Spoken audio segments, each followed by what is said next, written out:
So on the morning of the Kentucky Derby, Forte was a scratch, and it was reported that it was due to a hoof bruise. So what we wanted to do is jump into what a hoof bruise is, how you can deal with it. A horse can bruise his hoof in many different places. There's a ton of different shoeing jobs.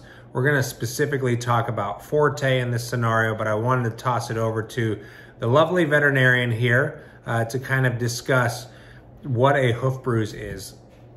So with a hoof bruise, it can occur anywhere on the foot. It can occur at the toe, on the frog, the quarters, the sole. It all depends on where the trauma is. Most people, when they think of a hoof, they think of the hard outer portion. But inside there's a lot of vascular tissue with a lot of blood vessels. So when that area receives a trauma, it bleeds and those blood vessels break, creates a focal bruise. There's heat, there's pain. Unfortunately, most of the time with this, it does come down to rest, time, anti-inflammatory medication, but most of the treatment is focused on alleviating the pressure in the area where the bruise is and protecting the bruised area.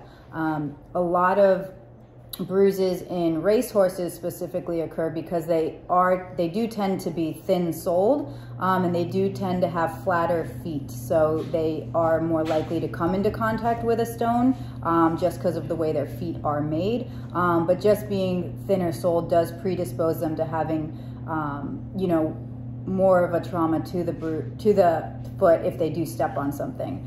Throwing that into the mix is also the fact of a bad farrier job. If a farrier shoes a horse improperly and creates an imbalance and puts too much pressure on one area of the foot, that again will create a bruise. So with that, and continuing onwards, also if a farrier cuts a horse a little bit too short, not to where it gets it in the sensitive area, but thins out that sole too much or thins out an area too much, it can also lead to a bruise. So as Dominique mentioned, it's timing on how you treat these things. If it's a bruise that's close on a race, you can look at different ways. So a lot of times you'll hear people hot tubbing a horse and you're trying to pull out that bruise and pull out that pain, and you're trying to soak the foot to try and remove the pain that's actually in the foot. What can happen in that scenario is it softens the foot. So it doesn't allow the foot to be hard to then go on and do something like a gallop in the morning and expect that there's not a ton of pain in that hoof. So sometimes when you're close to a race, you go to icing the foot because you're trying to help just at least alleviate some of the pain and pressure in that hoof while not softening that hoof up too much with hot water. So timing with these horses when these things happen is a huge thing. Obviously, it seems like they were up against the wall with it because they were so close to the Kentucky Derby. And when you're dealing with a 3-year-old colt and he's at the peak of fitness, there's not a whole lot of time that you can do to give him off the racetrack without him busting out of his skin. And even if they got him right and walked him 3 days and that got him sound, there's a good chance that when he ran, it would have bothered him. So it sounds like what they did is they 3/4'd the shoe because it was in the heel.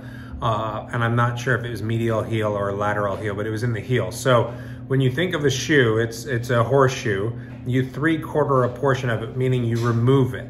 So you only are left with 3/4 of that shoe on that horse. And the whole point in that is the other 3/4 of the shoe should be where the horse is loading their weight primarily. And you're hoping that with that kind of 3/4 of a centimeter to a 1/2 centimeter thickness of that shoe, that by alleviating that portion of the shoe, you're lessening the pressure put on that bruise. So it's gonna release some of that pain that's caused. Now here's the problem when you're training on a dirt track and when you're training on a deep dirt track, okay? You've now taken away anything that could protect that heel. So yes, it's gonna alleviate pain and pressure when a horse is on a hard, flat surface because it's not gonna touch the ground.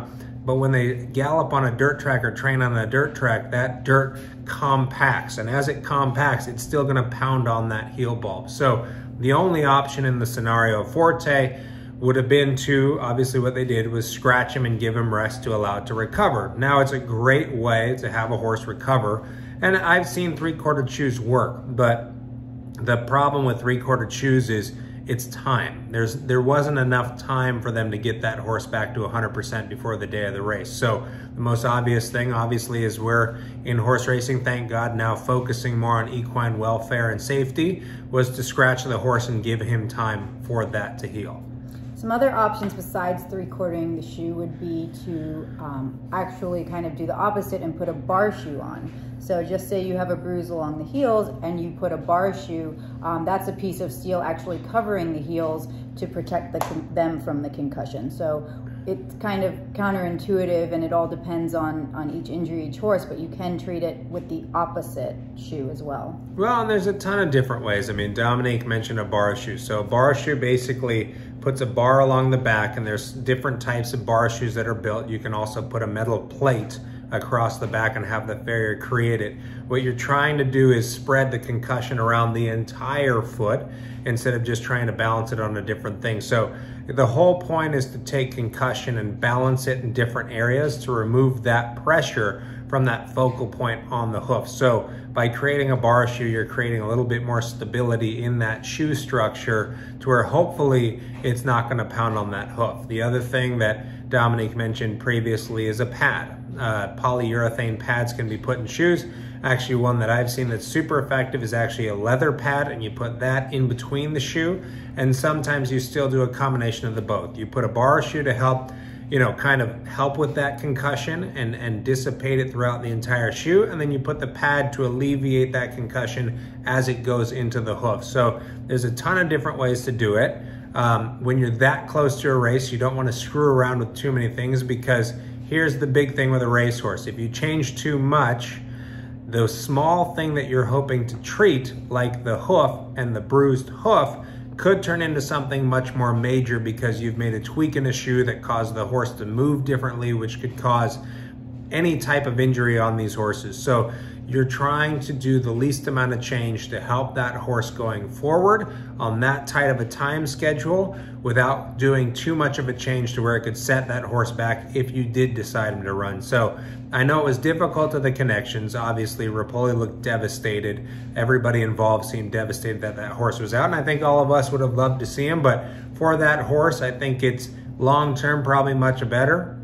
He'll come out of this, he'll have enough time to recover, and you'll see that horse sound and competing through the rest of the season. Because God forbid, we don't think long-term sometimes in horse racing when we make decisions. You could take a horse that had a foot bruise and the bruise was no big deal, and you ran that horse and he moves and shifts his weight off that leg in a race just for something minor like that, and has a slightly different injury that causes a longer layoff. So it could even turn into an abscess. A lot of bruises, if you get bacteria up in there, suddenly you're dealing with an abscess and you're looking at several months off. So definitely, while something seems minor like a bruise, they can turn into something that's a lot more problematic. So this is the key with dealing with anything with racehorses. This is why when they sneeze, they cough, their elevated temperature, it's a spiral effect. One small thing can turn into a very big thing if you don't back off. So that's usually why in racing, and you'll hear it, oh, the horse spiked a little bit of a temp. Well, spiking a little bit of a temp, like what happened with Practical Move, you could say, you know what, no big deal, horse seems back to normal, run the horse, and the horse gets pneumonia, and then he's out for 4 or 5 months. So anytime with these thoroughbreds, they are, they're durable yet extremely fragile. So every time that you have something small, the best word is to be cautious, back off, give that horse what it needs to get back to 100%, and then move forward. So anyways, we just wanted to touch on that. Thank you for tuning in. Hope you had a fun time watching the Kentucky Derby. It was an incredible race, and hats off to the connections of Mage. I mean, that was just phenomenal to see. So thank you for tuning in again.